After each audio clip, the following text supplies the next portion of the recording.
نحمده ونصلي على رسول الكريم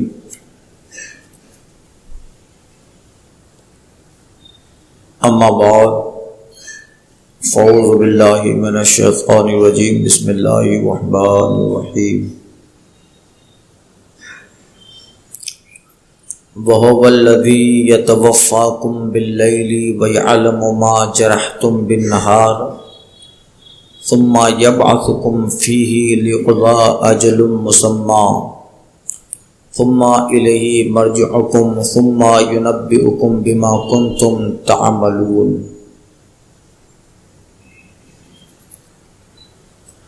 اور وہی ہے جو رات کو تمہاری روحیں قبض کرتا ہے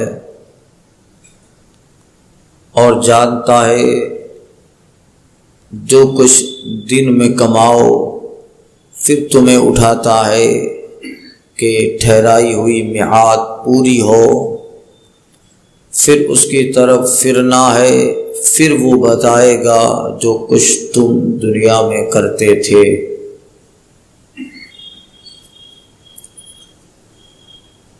پچھلی آیت پاک میں اللہ تعالیٰ کی وسعتی علم کا ذکر تھا، اب اس کی وسعتی قدرت کا ذکر ہے، یعنی وہ اللہ قدرت والا ہے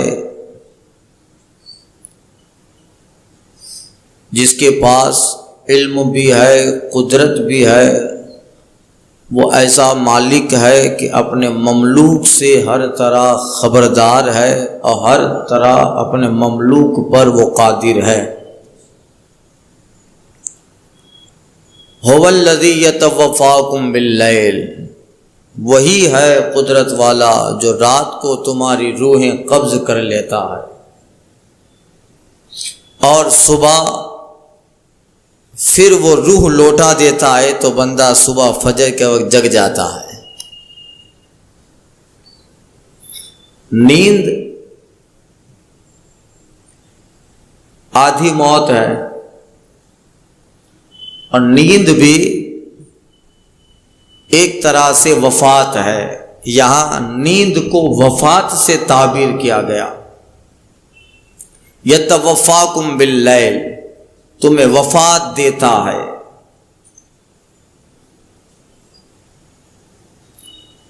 اور وفات کا معنی لغت میں ہوتا ہے پورا کرنا، تو چونکہ بندے کی زندگی کے دن پورے ہو جاتے ہیں اس لیے موت کو وفات کہتے ہیں۔ لغت اور ڈکشنری میں وفا پورا کرنا بولتے وفائے عہد کا پورا کرنا، اسی سے وفات ہے۔ اور اس آیت کریمہ میں وفات سے مراد نیند ہے، اس لیے کہ نیند بھی ایک طرح کی وفات ہے کہ بندہ جب سو جاتا ہے تو ایسا لگتا ہے کہ جیسے مر گیا، روح نکل گئی۔ سنیے، هو الذی یتوفاکم باللیل، وہ رب قدرتوں کا مالک ہے جو رات کو تمہاری روحیں قبض کر لیتا ہے۔ نیند کو وفات اور موت کہنے کی وجہ حضرت علی رضی اللہ تعالیٰ عنہ مولائے کائنات رضی اللہ تعالیٰ عنہ فرماتے ہیں کہ موت کی حقیقت ہے روح کا بدن سے نکل جانا۔ موت کی حقیقت یہ ہے کہ روح کا بدن سے نکل جانا، اور نیند میں بھی روح بدن سے نکل جاتی ہے، مگر اس روح کی شعاعیں، کرنیں بدن میں باقی رہتی ہے، اس وجہ سے سانس چلتی رہتی ہے، تو روح نکل کر عالم کی چیز کو دیکھتی ہے، اور روح نیند میں نکل کر عالم کے جس چیز کو دیکھتی ہے اسے خواب کہتے ہیں، اسے خواب کہتے ہیں۔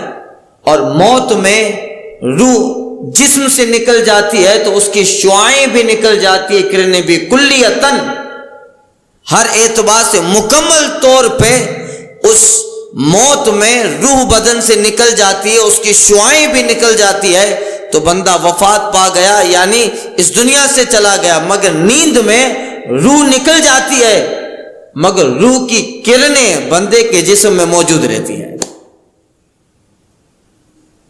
تو یہ مولائے کائنات کا قول ہے، اور تفسیر ابن کثیر میں اس کو نقل فرمایا۔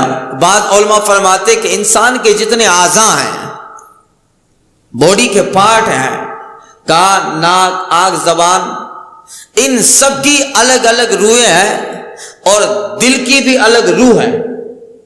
ناک کی الگ روح، اور کان کی الگ روح، پیروں کی الگ روح، اعضائے بدنیہ جو ہے ان کی الگ الگ روحیں، دل کی روح ہیں۔ تو علماء فرماتے ہیں کہ سوتے وقت ان سارے اعضاء کی روح نکل جاتی ہے، صرف دل کی روح باقی رہتی ہے، تو سوتے میں دل دھڑکتا رہتا ہے۔ سوتے وقت دل دھڑکتا رہتا ہے، روح کی جو ہے، دل کی جو روح ہے وہ باقی رہتی ہے۔ باقی سونے میں ہاتھ ہے مگر کام نہیں کر رہا، سویا ہے، ہاتھ اٹھاؤ تو ایسے جیسے مردے کا ہاتھ اٹھاؤ تو پٹک دے گا، اسی طرح سوئے ہوئے آدمی کا ہاتھ اٹھاؤ نیچے گرا دے گا، اس کی روح نکل جاتی ہے، بدن کے اعضاء کی روح نکل جاتی ہے، صرف دل کی روح باقی رہتی ہے، تو سونے میں دل دھڑکتا رہتا ہے۔ یہ علماء کا قول ہے، تفسیر مدارک میں اس کو نقل کیا۔ اسی لیے اس کو یعنی نیند کو وفات کہا گیا، کہ ایک اعتبار سے نیند میں بھی بندہ جب آ جاتا ہے تو گویا وفات پا گیا، مگر ٹیمپریلی ہے، پھر دوبارہ روح لوٹا دی جائے گی۔ علماء فرماتے ہیں کہ انسان میں اللہ تعالیٰ نے دو روحیں رکھی ہیں۔ ایک وہ روح جس سے انسانی زندگی قائم ہے، انسان کا جسم قائم ہے، دل دھڑکتا ہے، سانسیں چل رہی ہے، نظام جسم انسان کا قائم ہے۔ اور فرماتے ہیں دوسری روح وہ ہے جس سے ہوش و حواس قائم ہے، ہوش و حواس قائم ہے۔ پہلی روح کو روح حیوانی کہتے ہیں، یعنی دو روحیں ہیں، ایک ہے روح حیوانی جس سے انسان کی زندگی قائم ہے، دوسری ہے روح سلطانی۔ جب ہم سو جاتے ہیں نا تو وہ روح جس سے ہمارے ہوش قائم ہے، ہماری فکر قائم ہے، ہمارا شعور قائم ہے، پکڑنے کی طاقت قائم ہے، چلنے کی طاقت قائم ہے، یہ ساری روح سلطانی میں، یہ ساری روح سلطانی جب بدن میں ہوتی ہے تو یہ ساری چیزیں ہیں۔ بندہ جب سو جاتا ہے تو روح سلطانی نکل گئی، اب شعور ہے مگر سوچنا بند کر دیا، فکر ہے مگر سوچتا نہیں ہے، ہاتھ ہے مگر پکڑنا، پیر ہے مگر چلنا بند ہے۔ روح سلطانی جس سے انسان کا ہوش حواس اور پورے بدن میں انسان کے اس کا دماغ، اس کا ہوش ہی ایک ایسی چیز ہے جو پورے بدن کو یہ کہتا ہے کہ تجھے کیا کرنا ہے، جس سے ہوش قائم ہے۔ اب جب تک آپ کے دماغ میں جو بلڈ کا سرکولیشن ہے، روان دم ہے، دماغ جب تک چلتا ہے، جب تک دماغ آپ کا کسی چیز کا خیال دے گا نہیں، آپ کا ہاتھ اس چیز کی حرکت کرے گا نہیں۔ پہلے آپ سوچیں گے کہ مجھے کتاب اٹھانی ہے، جب آپ سوچیں گے تو آپ کا دماغ فوراً جو ہے آپ کے ہاتھوں کی حرکت کی طرف مائل ہوگا۔ آپ نے سوچا، آپ کا ہاتھ فوراً کتاب کی طرف بڑھ گیا۔ آپ نے سوچا، یعنی پہلے دماغ پاور دیتا ہے، بعد میں بدن کے اعضاء کام کرتے ہیں۔ بعد میں کبھی کبھی دیکھا ہوگا کہ کوئی بچہ پیدا ہوتا ہے تو وہ زمین پہ پیر نہیں رکھ پاتا، زمین پر پیر نہیں رکھ پاتا، یہ چلتا نہیں ہے، تھوڑا بڑا ہو گیا مگر پھر بھی نہیں چلا، تو ڈاکٹر لوگ کہتے ہیں کہ اس کے جو دماغ میں بلڈ کا سرکولیشن ہے، روانی دم ہے، وہ پاور نہیں دے رہا ہے، یعنی اس کا دماغ نہیں سوچ رہا ہے کہ مجھے پاؤں رکھنا چاہیے۔ ڈاکٹر لوگ کہتے ہیں عمر بڑھتی جائے گی اور دماغ اپنے لیول پہ آتا جائے گا تو پھر یہ چلنا سیکھ جائے گا، یہ چلنا سیکھ جائے گا۔ یعنی دماغ پہلے اس بات کا خیال کرواتا ہے، اس بات کی سوچ و فکر دیتا ہے کہ تو کر۔ جب دماغ سوچا ہے تو اعضائے بدن حرکت میں آ گئے۔ آپ نے سوچا کہ مجھے باہر جانا ہے مسجد سے، تو مسجد سے باہر جانے کے لیے پہلے دماغ کا سوچنا ضروری ہے. جب سوچا تب جا کے ارادے سے آپ مسجد سے نکلے, بغیر سوچے نہیں نکل پائیں. یہ ہے کہ ایک روح سلطانی ہے انسان کے بدن میں, جس سے ہوش قائم ہے, فکر قائم ہے, ادراک قائم ہے, خیالات قائم ہے اور سوچنے کی طاقتیں قائم ہے. یہ روح سلطانی کا کام ہے. اور بندہ جب سو جاتا ہے تو روح سلطانی نکل گئی. اب سویا ہے تو سوچے گا کیا؟ نیند آئے وہ پھر بے خبر ہو گیا, بے خبر ہو گیا. یہ روح سلطانی جب نکل جائے تو سو جائے. ایک روح حیوانی, جب بدن سے انسان سے روح حیوانی نکل جاتی ہے تو پھر بندہ ہمیشہ کے لیے سو گیا. روح حیوانی کے نکل جانے سے موت ہو جاتی ہے, اس لیے کہ اس روح کا تعلق دل سے ہوتا ہے. اب وہ روح جب روح حیوانی نکل گئی تو پھر اب دل دھڑکنا بند کر دیا. جب دل بند ہو گیا دھڑکنا تو اسی کو وفات, اسی کو موت کہتے ہیں. تو گویا اس پورے فلسفے کا مطلب یہی ہے کہ انسان کے دی اللہ نے دو موت دو وفات رکھی ہے. ایک وفات روح حیوانی کے نکلنے سے ہے کہ بندہ ہر اعتبار سے انتقال کر گیا, اب قبر کی طرف جائے گا. ایک روح سلطانی کے نکلنے سے وفات ہے جس کو ہم نیند کہتے ہیں. اب اللہ کن قدرتوں کا مالک ہے؟ فرماتا ہے هو الذی یتوفاکم باللیل, دیکھ تیرا پروردگار کن قدرتوں کا مالک ہے کہ رات میں تیری روح قبض کر لیتا ہے اور جب صبح بیدار ہوتا ہے تو روح اللہ تعالیٰ دوبارہ تیرے جسم میں لوٹا دیتا ہے. اگر وہ چاہے تو تیری روح قبض کر لے, نیند میں سلا دے تجھے تو ایسا ہی سویا رہے. اگر وہ چاہے تو دوبارہ روح نہ داخل کرے, جیسے اصحاب کہف, جیسے حضرت عزیر علیہ السلام کے ساتھ ہوا. اگر چاہے تو اصحاب کہف کی طرح مدتوں تجھے سلاتا رکھے, اگر چاہے تو ایک معین مقدار تک جیسے جناب عزیر علیہ السلام کے ساتھ کیا, سلا دیا, پھر کئی مدت تک روح اندر ڈالی ہی نہیں. اگر چاہے تو کر سکتا ہے, مگر اس نے جو ہے کتنا کرم کیا, رات کو سلا دیتا ہے, صبح وقت پہ وہ پروردگار تجھے جگا دیتا ہے. یہ اس کی قدرت ہے, یہ قدرتوں کا مالک ہے. یہاں اسی لیے فرمایا کہ وہ رب ہے جو رات کو تمہاری روحیں قبض کر لیتا ہے اور جانتا ہے جو کچھ دن میں کماؤ, پھر رات کو سلاتا ہے, دن میں اٹھا دیتا ہے تاکہ دن میں تم اپنا کاروبار کر سکو. اللہ فرماتا ہے وَجَعَلْنَا اللَّيْلَ لِبَاسًا وَجَعَلْنَا النَّهَارَ مَعَاشًا, ہم نے رات کو لباس اور دن کو معاش بنایا, یعنی رات سونے اور سکون کے لیے بنائی ہے اور دن ہمارا تمہاری کام و مزدوری کے لیے بنایا ہے. اب جو رات کو جاگتا ہے اور دن کو سوتا ہے وہ فطرت کے خلاف کر رہا ہے, وہ قانون کے خلاف کر رہا ہے. قانون یہ رب نے بنایا ہے کہ رات کو سو جا, دن میں جگتا رہے. اب جو رات کو جگتا ہے اور دن میں سوتا ہے وہ قانون کے خلاف کر رہا ہے.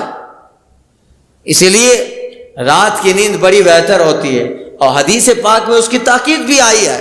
اگر تمہارا زیادہ کام نہیں ہے تو عشاء پڑھ کے کھانا کھا کے سو جاؤ. اور سرکار اس پہ جو ہے تنبیہ بھی فرماتے اور حضور صحابہ سے اس کے تعلق سے بیان بھی فرماتے تھے, رات کو بلا وجہ جگنا منع ہے. 2-2 بجے تک گھر میں ٹی ویاں چالو ہے, سیریل چالو ہے, بچوں کے ہاتھ میں 2-2 بجے تک موبائل پڑا ہے اور 3 بجے تک, ابھی تو عام کامن ہو گیا ہے, رات کو آپ 1 بجے بھی نکلو ایسا لگے گا کہ صبح آ گئے ہو. یہ سب سڑکوں پہ آپ جاؤ تو پھر ایسا لگتا ہے جب دیہاتوں کا وہ پہلے ماحول کیسا تھا, جب ٹی ویاں نہیں تھی تو رات کو 9 بجے سناٹا ہو جاتا تھا اور 9-10 بجے بھی اگر کچھ لینے جانا ہے تو پھر بندہ سوچتا تھا کہ ابھی دکان کھلی ہوگی کیا, ابھی تو 3 بجے کچھ لینا ہے وہ چیز دستیاب ہو جائے گی. یہ ساری نوستیں ہیں جب سے یہ انٹرنیٹ آ گیا, گھروں میں جو ہے یہ ٹی وی آ گئے اور گھروں میں یہ ساری چیزیں آ گئی تو پھر رات ہمارا دن ہو گیا اور ہمارا دن رات ہو گئے. پھر صبح سوتا ہے 12 بجے اٹھتا ہے, اور اگر کبھی 10 بجے اٹھ بھی گیا تو پھر خوش ہوتا ہے کہ آج 2 گھنٹہ پہلے اٹھ گیا ہوں. 10 بجے اٹھتا ہے, ہم لوگ 10 ہی بجے اٹھتے ہیں نا سب لوگوں کا, اور ماحول ایسا ہے کہ دکانیں بھی شہر کی 10 بجے ہی کھلتی ہیں. اب 10 بجے فجر ہو گئی, اس کو 4-5 گھنٹے گزر گئے ہیں, جبکہ اٹھنا اور دکان اور کام کی شروعات بعد فجر طلوع آفتاب کے فوراً بعد ہونی چاہیے, مگر کاروبار کی ابتدا اب 10 بجے ہو گئی ہے. فجر کو ہوئے 3-4 گھنٹے گزر گئے ہیں. یہی سب ہے, رات کو دیر سے جگنا اور صبح سو جانا, یہ فطرت کے خلاف ہے, قانون کے خلاف ہے. رب نے فرمایا رات سونے کے لیے ہے اور سورج چڑھے اس سے پہلے بیدار ہو کے فجر پر اور مسجد سے نکلے, سورج طلوع کر گیا ہو, ناشتہ کر اور اپنا کام کر. یہ قانون خدا بندی ہے, اس لیے رات سونے کے لیے ہے. اور رات کو سونا سائنٹیفک اعتبار سے, فلسفہ کے اعتبار سے رات کو سونا بڑا مفید ہوتا ہے. رات کو 2 گھنٹہ بھی اگر آپ سو جاؤ, صبح 5 گھنٹے سو, صبح سورج چڑھنے کے بعد جو نیند آئے گی اس 5 گھنٹے کی نیند میں وہ جسم کو بینیفٹ نہ ملے گا جو رات کی 2 گھنٹے کی نیند سے مل گیا. وہ اس لیے انگریزی میں کہاوت ہے کہ sleeping at night the half dose, رات کو مکمل سونا یہ بھی آدھی غذا آدھی خوراک ہے. رات کو سو جانا یہ بھی خوراک ہے. اب یہی ہے, اللہ تعالیٰ نے رات اس لیے بنائی ہے, وَجَعَلْنَا اللَّيْلَ لِتَسْكُنُوا إِلَيْهَا, ہم نے سکون کے لیے رات بنائی ہے. بندہ سو جائے تو فجر عشاء پڑھ کے اگر کام نہ ہو تو پھر ادھر ادھر 5-8 میں 2 بجے تک چائے کی دکان پہ کھڑے رہنا, باتیں کرنا, یہ منع ہے. اور اگر رات کو جگنے کی وجہ سے فجر کے چھوٹنے کا اندیشہ ہو تو حرام ہے. فجر کے چھوٹنے کا اندیشہ ہو تو حرام ہے, اس لیے کہ تو رات کو جگے گا, ایک فرض تجھ سے چھوٹ جائے گا تو اس کے لیے تو اشد ضروری ہے کہ جلدی ہی سو جائے تاکہ وقت پر فجر کا فریضہ وہ ادا کر لے. مگر ہم لوگ ایک ایسے سماج میں جی رہے ہیں, ایک ایسے دور میں ہم جہاں جی رہے ہیں جہاں پر فطرتیں بدل گئی ہے. رات کو 2 بجے بھی بازار لگا ہے اور صبح 8-9 بجے فجر کے بعد باہر نکلو تو ایسا لگتا ہے کہ رات ہے, سناٹا ہے. صبح سناٹا رہتا ہے فجر بعد, جبکہ ہونا یہ چاہیے کہ فجر کے بعد آبادی میں اور فجر کے بعد سورج طلوع ہو تو پھر آبادی میں چہل پہل ہونی چاہیے. مگر صبح کا وقت ایسا ہوتا ہے کہ بالکل سناٹا رہتا ہے, اور رات کو 2-3 بجے پہ چلے جاؤ تو دکانیں کھلی ہے, کاروبار ہو رہا ہے. کاروبار سے منع نہیں ہے, یہ نہ سمجھیے گا کہ رات کو کاروبار, مگر بات یہ ہے کہ اگر کچھ کام نہیں ہے تو پھر بعد عشاء کھانا کھا کے ضروریات سے فارغ ہو کر سو جانا ہی بہتر ہے. یہ قانون ہے. پھر بیماریاں آتی ہیں, بیماریاں آئے گی نا, سارا شیڈیول چینج کر ڈالا ہے. رات کو 12 بجے 1 بجے کھانا کھاتا ہے, 4 بجے سوتا ہے, 10 بجے اٹھتا ہے. جب ناشتے کا ٹائم فجر کے بعد ہوتا ہے وہ ناشتہ 11 بجے کرتا ہے. کھانے کا ٹائم زور سے پہلے یا بعد میں ہوتا ہے, وہ کھانا 4 بجے کھاتا ہے. رات کا کھانا عشاء بعد کھانا چاہیے, وہ 3-4 بجے رات کو 2 بجے کھاتا رہتا ہے.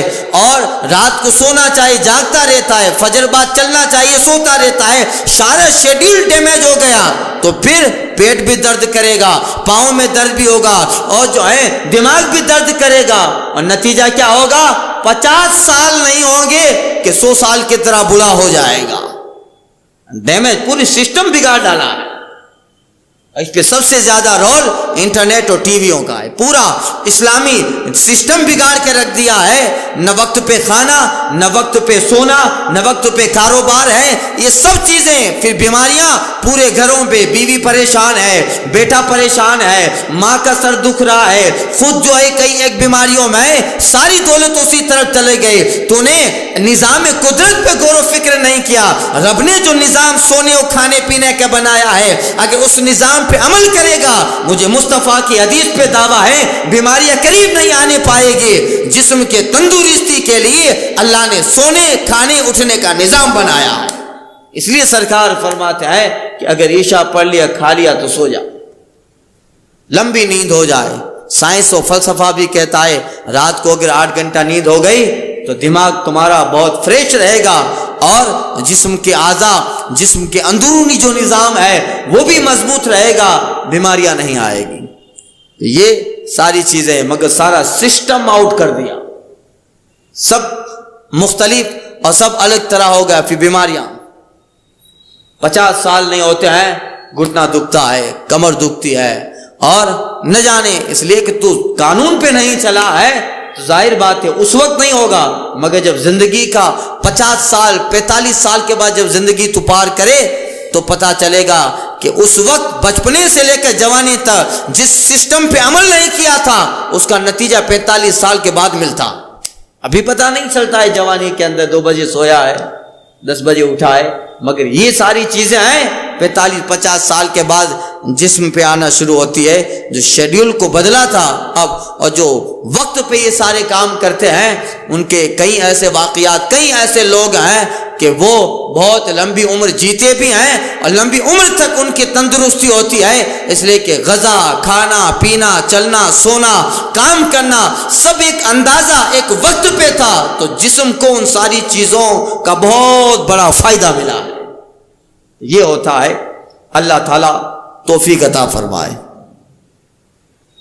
هو الذی یتوفاکم باللیل، اور وہی ہے جو رات میں تمہاری روحیں قبض کر لیتا ہے، وَيَعْلَمُ مَا جَرَحْتُمْ بِالنَّهَارِ، اور جو کچھ دن میں کماؤ جانتا ہے۔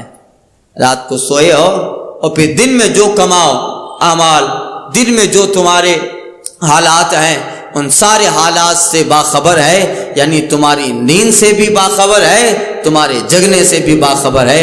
مطلب یہ ہے کہ وہ قدرت والا ہے جو سلا بھی دیتا ہے وقت پر، اپنی قدرت سے وقت پہ جگہ بھی دیتا ہے۔ اگر تمہیں نہ جگائے تو بتاؤ، تم اصحاب کہف کی طرح مدتوں سوتے رہو، کون اس کے سامنے سوال کرے گا؟ اگر تمہیں نہ جگائے اور ایک رات کے لیے نہیں، 1 سال کے لیے، 100 سال کے لیے تم کو سلا دے، جیسے اس نے جناب عزیر علیہ السلام کو سلا کے رکھا تھا، مگر اب نہیں کرتا ایسا، وقت پہ سلا دیتا ہے، جگہ دیتا ہے، اس کی قدرت ہے۔ اور پھر ثم یبعثکم فیہ لیقضی اجل مسمی، پھر تمہیں اٹھاتا ہے کہ ٹھہرائی ہوئی میعاد پوری کر دے۔ کیوں جگہ دیتا ہے؟ اگر چاہیں تو زمانوں تک سلا دے، مگر اٹھا دیتا ہے تاکہ ایک وقت پورا کرے۔ زندگی کا ایک طے شدہ پروگرام اللہ تعالیٰ نے انسان کے لیے بنایا ہے، کتنے سال تک جینا ہے، کب جو ہے اس کے جسم سے روح حیوانی ختم ہو جائے، نکل جائے، اور کب اسے حقیقی موت آنے والی ہے۔ ایک پروگرام اللہ نے بنایا ہے، ایک پری پلان ہے کہ کب تجھے موت آنے والی ہے۔ بس اس پلان تک پہنچنے کے لیے اللہ تعالیٰ سلا دیتا ہے اور پھر جگہ بھی دیتا ہے، اور جب وہ پلان کا وقت آ جائے گا تو پھر ایسا سلائے گا کہ دوبارہ اٹھائے گا نہیں، اور جب اٹھائے گا تو عالم قیامت ہے، جب اٹھائے گا عالم حشر میں پھر ایسا سلائے گا کہ سویا ہی رہے گا، مگر ابھی اٹھا دیتا ہے۔ ایک پروگرام، ایک شیڈیول بنایا ہے انسان کے لیے کہ سو جائے، اگر نہ سوئے تو بیمار پڑے اور نہ اٹھے تو خطرناک۔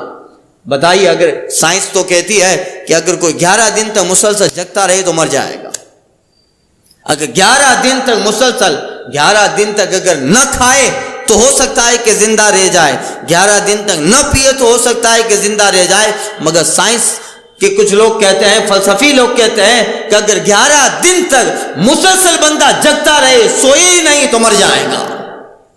اندر کا جو نظام، اس کے جو بلڈ اور نسیں، اندر کا جو اللہ نظام بنایا ہے، وہ سارا نظام مفلوج ہو جائے گا، پیرالسٹ یعنی لقوہ والا ہو جائے گا۔ 11 دن تک اگر مسلسل سوتا رہے وہ انتقال کر جائے گا، واللہ عالم۔ اس لیے اگر وہ نہ سلائے تو خطرہ، نہ جگائے تو پرابلم۔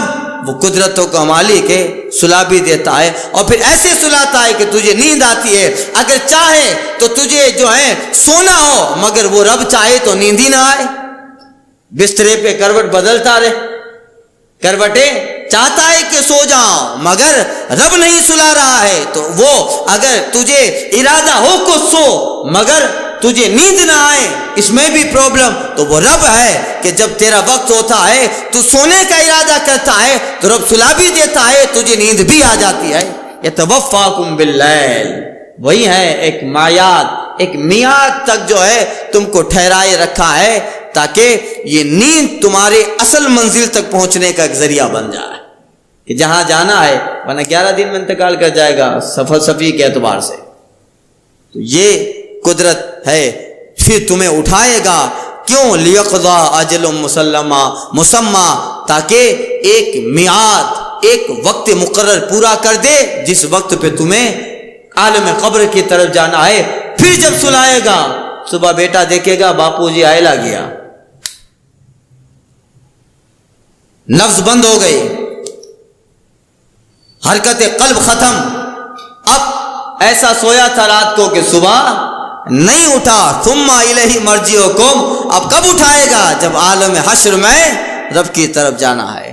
گویا اس آیت کریمہ میں ان لوگوں کو جواب دیا گیا ہے جو کہتے ہیں کہ موت کے بعد زندہ کیسے ہوگے؟ اللہ فرماتا ہے نیند دیکھ لے، جب سلانے کے بعد دوبارہ اٹھا دیتا ہے تو مرنے کے بعد بھی دوبارہ اٹھا دے گا۔ سلانے کے بعد دوبارہ اٹھا دیتا ہے تو مرنے کے بعد بھی دوبارہ اٹھا دے گا۔ ثم الیہ مرجعکم، پھر اسی کی طرف پھرنا ہے، یعنی وہی حقیقی ہے اور اسی جگہ ہمارا مبدا اور ہماری انتہا اسی طرف ہے، اسی طرف پھرنا ہے، اسی کی طرف پھرنا ہے، اور جب بارگاہ رب میں آنا ہے ثم ینبئکم بما کنتم تعملون، پھر سوتے جاگتے جو کیا تھا ثم ینبئکم، رب تجھے بتائے گا۔ ایسے ہی سزا نہیں دے گا، ایسے ہی جزا نہیں دے گا، رب پہلے اپنی بارگاہ میں پیش کرے گا، اپنی بارگاہ، رب کی بارگاہ میں تیری پیشی ہوگی، اپنے سامنے بلائے گا، ینبئکم، تجھے بتائے گا گھر کے اندر کیا کرتا تھا، تنہائی میں کیا کرتا تھا، خلوتیں کیسی تھی، تیری جلوتیں کیسی تھی، پورا لسٹ کھولا جائے گا، وقت کے ساتھ، منٹ کے ساتھ، سیکنڈ کے ساتھ، تاریخ کے ساتھ، سن کے ساتھ، ہجری کے ساتھ، پورا لسٹ کھولا جائے گا، رب بتائے گا بتا کیا تھا کہ نہیں کیا تھا۔ جب ساری چیزیں کھل جائے گی ثم ینبئکم بما کنتم تعملون، پھر وہ بتائے گا جو کرتا تھا، اور پھر اللہ تعالیٰ سزا و جزا دے گا۔ جب بتائے گا، برا بتائے گا کہ تو نے برائی کی تھی تو پھر جزا دے گا، اور اگر نیکیاں کی تھی تو بتانے کے بعد اللہ تعالیٰ بہت جزا دے گا، اور اگر برائی ہے تو سزا دے گا۔ ثم ینبئکم بما کنتم تعملون، پھر وہ تمہیں بتائے گا جو تم کیا کرتے تھے۔ اب اس آیت پاک میں گویا اللہ کی قدرت ہے، اور بتایا گیا کہ جب وہ سونے کے بعد دوبارہ صبح بیدار کر دیتا ہے تو یقیناً اس نیند سے عالم حشر کو سمجھ لو، نیند سے جو ہے باسط کو سمجھ لو، باس کو مرنے کے بعد اٹھائے جانا، کہ جو سونے کے بعد اٹھانے پہ قادر ہے وہ مرنے کے بعد دوبارہ حشر میں بلانے پہ بھی قادر ہے۔ جب بلائے گا تو پھر وہاں جانے والوں کی الگ الگ شان ہوگی، سب جائیں گے مگر جانے والا الگ طرح سے ہوتا ہے۔ ایک ایسا جانے والا ہوتا ہے، جانے والے کے کام الگ ہوتے ہیں۔ ایک آدمی جو مزدور ہے، مزدور اپنا کام پورا کر کے جاتا ہے تو وہ مزدوری لینے کے لیے جاتا ہے۔ مزدور جب جاتا ہے مالک کے پاس تو اپنی مزدوری لینے جاتا ہے، اور ایک وہ ہے جو دنیا میں رہ کر یار کا ہو گیا، اب وہ جائے گا تو وصال یار کے لیے جائے گا، محبوب سے ملنے کے لیے جاتا ہے۔ اور ایک وہ ہے جو جرم کیا ہے، گیا نہیں ہے، پکڑ کے لے جایا جا رہا ہے۔